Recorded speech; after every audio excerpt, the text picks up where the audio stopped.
আমাদের এই ধর্না আজকে চলছে অপরাজিতা বিলের যাতে আমরা আইনে পরিণত করতে পারি।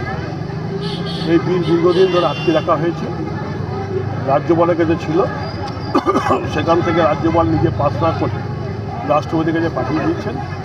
তাই আমরা বিজেপি সরকারের কাছে দাবি করছি তারা রাষ্ট্রপতিকে অনুরোধ করে যাতে এই বিল পাস করে আইনে আমরা পরিণত করতে পারি।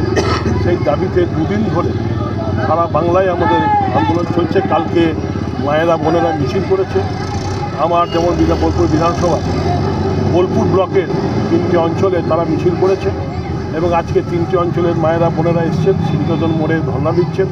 বোলপুর শহরে 22টা ওয়ার্ডের মায়েরা বোনেরা চৌরাস্তায় ধর্ণা দিচ্ছেন। ইলামবাজারে ব্লকের 9টা অঞ্চলের মায়েরা বোনেরা ইলামবাজারে ধর্ণা দিচ্ছেন। আমাদের সারা বাংলা জুড়ে এরকম প্রত্যেকটি বিধানসভায় ধর্ণা চলছে, যে একটাই কারণ এই বিল যাতে তাড়াতাড়ি পাস হয়ে আইনে পরিণত। দাদা, নানুরে ব্লক সভাপতি বলছে যে রাষ্ট্রপতি মুখ ও বধির দল। দেখুন, কে কী বলছে কে কী বলছে না, এটা দল ঠিক করবে।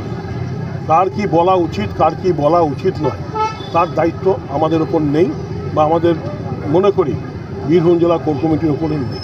দলের আমাদের যে একটা আপনারা জানেন কমিটি গঠন হয়েছে, সেই কমিটি দেখবে কে ঠিক বলছে কে ঠিক বলছে। কোনো দলীয়ভাবে কি কোনো ব্যবস্থা গ্রহণ করবে সেটা তারা বুঝবে।